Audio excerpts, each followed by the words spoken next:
अस्सलाम वालेकुम नाज़रीन, इस वक्त मैं लाहौर मोटरवे मौजूद हूँ कालाशाह काकू के ऊपर। यहाँ पर एक चोर गाड़ी जो है उसको रंगे हाथों मालिकान ने जो है वो गिरफ़्तार कर लिया है।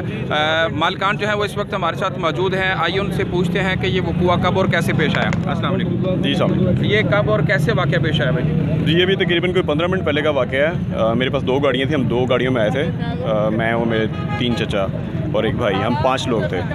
तो हम फ़र्दे वगैरह इशू करवाने आए थे जो सरकारी इदारा है वहाँ पे। तो कुछ फ़ोटो कॉपीज़ करवानी थी, उसकी वजह से मुझे आगे जाना पड़ा छोटी गाड़ी लेके। मैं आगे गाड़ी लेके यूटर्न काफ़ी दूर था तो मैंने ला के रोड के अपोजिट खड़ी की है। तो एक गाड़ी हमारी अपोजिट साइड पे खड़ी थी, दूसरी तरफ खड़ी थी। तो हम दूसरी गाड़ी में बैठ के हमारा काम हो गया था, तो हम दूसरी गाड़ी में यूटर्न लेके हमने कहा वापस आते हैं तो आपकी गाड़ी आपको हैंड ओवर करवाते हैं चाचू को। तो वो मीनवाइल ये हुआ कि ये जब वापस पहुँचे तो गाड़ी नहीं थी। तो आपकी गाड़ी के अंदर चाबी वगैरह गाड़ी नहीं चाबी तो नहीं थी इसकी। गाड़ी इसने चाबियाँ खुद लगाई हुई हैं बीच में, 7-8 किस्म की चाबियाँ लगी हुई हैं, जिसमें होंडा की भी है और समथिंग काफ़ी सारे। कितने लोग हैं? ये अभी तो अकेला ही पकड़ा गया, इनमें से कोई होगा तो कुछ कह नहीं सकते। तो आपने फिर खुद इनका पीछा किया? जी एक्चुअली ये तो निकल गया था, मैंने 155 पे कॉल मिलाई और कॉल चल रही थी। तो भाई ड्राइव कर रहे थे, भाई कहते हैं कि यार किधर को क्या होगा, रिंग रोड भी चढ़ सकता है यहाँ। मैं कहा तुम आगे लेके जाओ तो देखते हैं। तो आगे ये टूल प्लाजा है कालाशाह काकू का। गाड़ी में कोई ट्रैकर वगैरह कोई? नहीं कुछ भी नहीं था। अच्छा, ये कालाशाह काकू टूल प्लाजा पे रास्ता, तो ये 1 वे आ रहा था। हमने देख लिया इसको रोकने के लिए। 115 कॉल की तो अभी तक पुलिस नहीं पहुंची मौके पर? पुलिस तो माशाल्लाह आपको पता ही है अभी तक नहीं पहुंच पाई। 15-20-25 मिनट तो हो ही गए हैं तकरीबन। खैर इसको फिर हमने अपनी गाड़ी हिट करके रोका है ऑपोजिट साइड। अच्छा ठीक हो गया। जी नाज़रीन, अभी तक पंजाब पुलिस के शेर जवान मौका पर नहीं पहुंच सके, लेकिन शहरियों ने अपनी मदद आपके तहत जो है उस चोर को गिरफ्तार कर लिया है। आइए हम उसकी तरफ भी चलते हैं और उससे पूछते हैं कि आपने क्यों ये हरकत जो है वो की है। जी भाई, आपने गाड़ी कहाँ से चुराई है? इधर से। ऊंचा बोले जरा। गाड़ी कहाँ से चुराई? इधर से सर, रोड से। अच्छा, आपने कब से ये धंधा जो है वो शुरू कर रखा है? सर जी तीजी बारी चुकी है जी। हाँ जी। तीसरी गाड़ी चोरी की है जिंदगी से जी। हाँ जी। अच्छा, तो आपके पास तो चाबियां जो है वो काफ़ी ज़्यादा जो है ना वो आपने रखी हुई हैं गाड़ियों की? सर एक चाबी है जी। सर, 1-2 चाबियाँ ने जी। एक चाबी है जी सर। अच्छा, तो आपने क्यों ये हरकत की है? सर पैसे आ लिए जी। पैसे आ लिए सर। पैसे आन के? हाँ तो ये जी। गाड़ी आप चोरी करके कहाँ पे फरोख्त करते हैं? सर इथे जी? सर इथे मरदान भाई ऊंचा बोलो जरा। पेशावर सर। आपके साथ और कितने लोग हैं? कल्लावा सर जी। अकेले हैं? जी कहाँ सर। के रहायशी हैं आप? फैसलाबाद। फैसलाबाद। आपका नाम क्या है? मोहम्मद अली जी। जी, मोहम्मद अली। मोहम्मद अली। जी सर। फैसलाबाद सिटी से आप? जी सर। अच्छा, तो आपके साथ और कोई बंदा नहीं है? नहीं सर। इससे पहले आपने जितनी गाड़ियां चोरियां की हैं तो आपको आज तक कोई गिरफ्तारी अमल में नहीं आई? नहीं सर। जी नहीं सर। जी नाज़रीन, यहाँ पर जो है वो आज शहरियों ने जो है वो रंगे हाथों चोर को जो है ना वो पकड़ा है।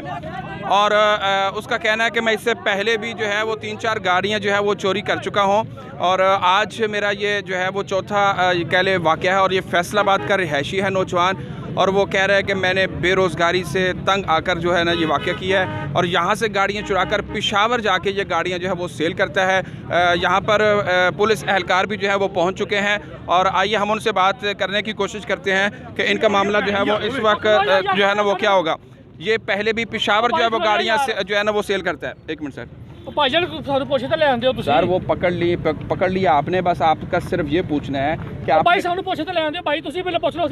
भाई हमने जो पूछना था पूछ लिया उससे। मेरे साथ गर्म होने की आपको जरूरत नहीं है। मेरे साथ आप मतलब क्या हैपर होने की क्या जरूरत है आपको? आप ऑन कैमरा मुझे बता दें कि आपने मुलज़म गिरफ्तार कर लिया।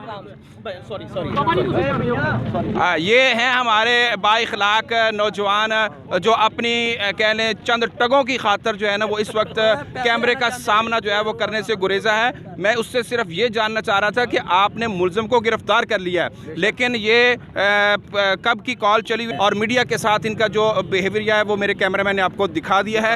इंशाल्लाह अब इसका हम जो है वो पीछा करेंगे कि इसको गिरफ्तारी के बाद इनको किस मराहिल से गुजार के कितनी जल्दी जो है वो रिलीफ दिया जाता है और शहरियों को दोबारा मालो जान से महरूम करने के लिए ऐसे चोरों, डकैतों और मुल्ज़मों को हमारी पुलिस जो है वो तहफ़्फ़ुज़ देती है। मेरे कैमरामैन उस्मान अली के साथ मुझे दीजिए इजाज़त। देखते रहिए एडीएन न्यूज़। अल्लाह हाफ़िज़। अस्सलाम वालेकुम नाज़रीन, जैसा कि आप जानते हैं कि मुल्क भर में जिनसी ज़्यादती और दीगर वाक़यात ने कौम को मफलूज बनाकर रख दिया है। आए रोज़ मासूम बच्चियों, मासूम बेटियों, मासूम औरतों, सनफ़ी नाज़ुकों पर यकीनन ऐसे वाक़यात कौम को शर्मिंदा कर देते हैं। कश्मीर के इलाके में वाक़या आलिशा नामी बच्ची, बेटी, जो कौम की बेटी, जिसके रोशन मुस्तक़बिल को तारीक कर दिया गया। सिर्फ़ एक बेटी को नहीं, उस जैसी कई एक बेटियों को खौफ व हरास में मुब्तला कर दिया गया, उनके मुस्तक़बिल को दांव पर लगा दिया गया। लेकिन याद रखिए, ये उस वक्त तक ऐसे वाक़यात रूनुमा होते रहेंगे जब तक इस सरज़मीन को जिस मिशन पर, जिस मकसद के लिए हासिल किया गया था, उसका निफाज नहीं कर दिया जाता। जब तक कुरान व हदीस को इस उम्मत पर लागू नहीं कर दिया जाता, अपने आप को कुरान व हदीस के ताबे नहीं कर दिया जाता।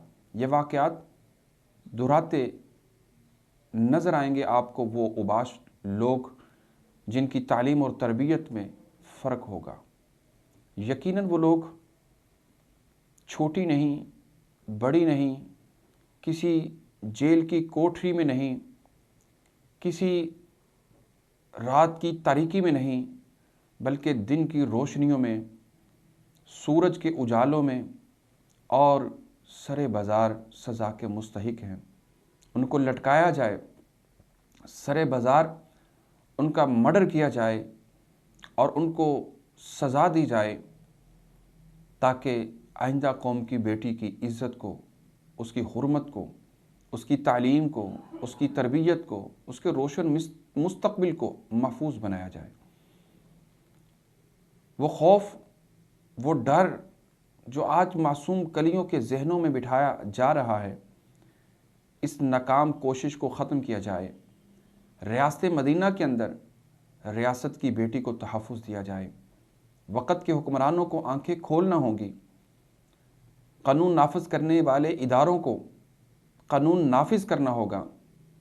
सिर्फ़ पुलिस, फ़ौज और दीगर लोगों को डायरियों में, कागज़ों में, फ़ाइलों में कानून नाम नहीं, बल्कि आवाम के मामलात के अंदर मुदाखलत करते हुए, उनके मसाइल को हल करते हुए, उनको बुनियादी हकूक़ फ़राहम करते हुए, वो चाहे सेहत के हों, चाहे इलाज मुआलजे के हों, चाहे मईशत माशरत के हों, इन सब से बढ़कर इंसान को उसकी रिस्पेक्ट, उसकी इज़्ज़त, उसका तहफ़्फ़ुज़ फ़राहम करना होगा। इज़्ज़त होगी, तहफ़्फ़ुज़ होगा, कानून होगा, तो इंसान हर हाल में गुजारा कर लेगा। लेकिन आज कौम की बेटियों को उस तहफ़्फ़ुज़ से महरूम किया जा रहा है। लेकिन जहाँ महरूम करने वाले हैं, वहाँ पहरादारी करने वाले लोग भी मौजूद हैं। उसी कौम के, उसी डिपार्टमेंट के, जो पुलिस नाम का डिपार्टमेंट है, जो पाकिस्तान में कानून नाफिज करने वाले इदारों को सबसे ज़्यादा सपोर्ट करने वाला, आवाम को सबसे पहले इंसाफ फराहम करने वाला इदारा, जिसका नाम पुलिस डिपार्टमेंट है। पाकिस्तान फ़ौज के बाद पूरी दुनिया के अंदर जिस तरह पाकिस्तानी फ़ौज को नंबर 1 फ़ौज कहा जाता है, पाकिस्तान की पुलिस को भी नंबर 1 पुलिस कहा जाता है। इसकी जदीद टेक्नोलॉजी, पेशा वराना सलाहियतें और इसकी आला कमान जो इसको लीड कर रही है, वो किसी भी दौर में, किसी भी वक्त में, किसी भी हालत में हो, पाकिस्तान की आवाम को यकीनन तहफ़्फ़ुज़ फ़राहम करने के लिए हमेशा कोशा है। उसी डिपार्टमेंट के एक नौजवान ने, मोहम्मद बख्श ने, अपनी कौम को बहुत बड़ा तोहफ़ा दिया। उसने बहुत बड़ा सबक दिया। अपने फ़राइज़ को सर अंजाम देते हुए बहुत बड़ा एक कारनामा जो है वो तारीख़ रकम कर दी है। उसने अपने आप को दुनिया के अंदर शायद बहुत सारी कमियों, कोताहियों, गलतियों और सुकम को जो है वो मुआफ़ करवा लिया है। यकीनन वो कदम जो उसने किसी की बेटी को देने के लिए अपनी बेटी को उस बेटी का साथी बनाया, उसके साथ अपनी बेटी की इज़्ज़त को उसकी हथेली पर रख कर जब उस बंद कमरे में धकेल कर उस मुलज़िम को गिरफ़्तार करने के लिए इतना बड़ा कदम उठाया, यकीनन वो भी एक बाप है, यकीनन वो भी किसी का भाई है, यकीनन वो भी किसी का बेटा है। आज उसको बतौर कह लें एक नमूना और उसवा लेते हुए आज पुलिस के डिपार्टमेंट के आला अफसरान, मुलाजिमीन, अहलकार बजाय इज़्ज़तों से खेलने के कौम की बेटियों को इज़्ज़त फ़राहम करें, तहफ़्फ़ुज़ फ़राहम करें। ऑफ़िस में, दफ़ातर में, बाज़ारों में आने वाली साइलीन से यकीनन प्यार और मोहब्बत और उनके सर पर साया शफ़क़त रखें, उनको तहफ़्फ़ुज़ फ़राहम करें। आने वाले तमाम अफराद को अपना समझें, अपनी जगह पे उनको खड़ा करें और उनकी जगह पे ख़ुद को खड़ा करके अपने गिरबान में झांकें कि इसकी जगह पे अगर मैं खड़ा हूँ तो मेरे साथ क्या सलूक होना चाहिए। इस्लाम ने हर एक को तहफ़्फ़ुज़ दिया है, इस्लाम ने हर एक को इज़्ज़त दी है, इस्लाम ने हर एक को बराबरी की सतह पे रखा है। ये वो बेटियां हैं, ये वो कलियां हैं जिनको मेरे और आपके पीर व मुर्शिद ने निखारने के लिए, संवारने के लिए, इनको परवान चढ़ाने के लिए, इनको इज़्ज़त और आबरू के साथ इनके मुस्तक़बिल की तरफ रवाना करने के लिए, इनकी आला तालीम व तरबियत जो इंसान के बस में हो वो करने के साथ जो इख्तियार दिया है, रवानगी के वक़्त फ़राइज़ सर अंजाम देते हुए जो ऐसा इंसान कर लेता है, मेरे और आपके रहबर और रहनुमा ने, सारी कायनात के सरदार ने उस शख्स को आखिरत में, जन्नत में अपना पड़ोस देने का वादा किया है, अपने साथ खड़ा करने का वादा दिया। आइए नबी अलैहिस्सलातु वस्सलाम के पड़ोस में जाने के लिए, पहुँचने के लिए उनके साथियों, यारों, वफ़ादारों और उनके प्यारों की सफ़ों में अपने आप को शामिल करने के लिए बहसीयत माँ, बहसीयत बहन, बहसीयत बीवी, बहसीयत बेटी और बहसीयत बाप और तमाम रिश्ते एक दूसरों को इज़्ज़त फ़राहम करें, एक दूसरों के तक़द्दुस को पामाल न करें, हसद, कीना, बुग़्ज़, अनाद को दिलों से फ्री कर दें, अपने ज़र्फ़ को बड़ा करें और हर एक की इज़्ज़त और एहतराम को मलहूज़ ख़ातिर रखें। मुल्क और कौम के लिए अपनी सलाहियतों को बरूए कार लाएँ, इसके रोशन मुस्तक़बिल के लिए, इसकी इज़्ज़त और वक़ार के लिए अपना अहम किरदार हमेशा अदा करते रहें।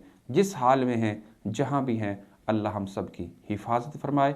पाकिस्तान जिंदाबाद, पाकिस्तान पाइंदाबाद।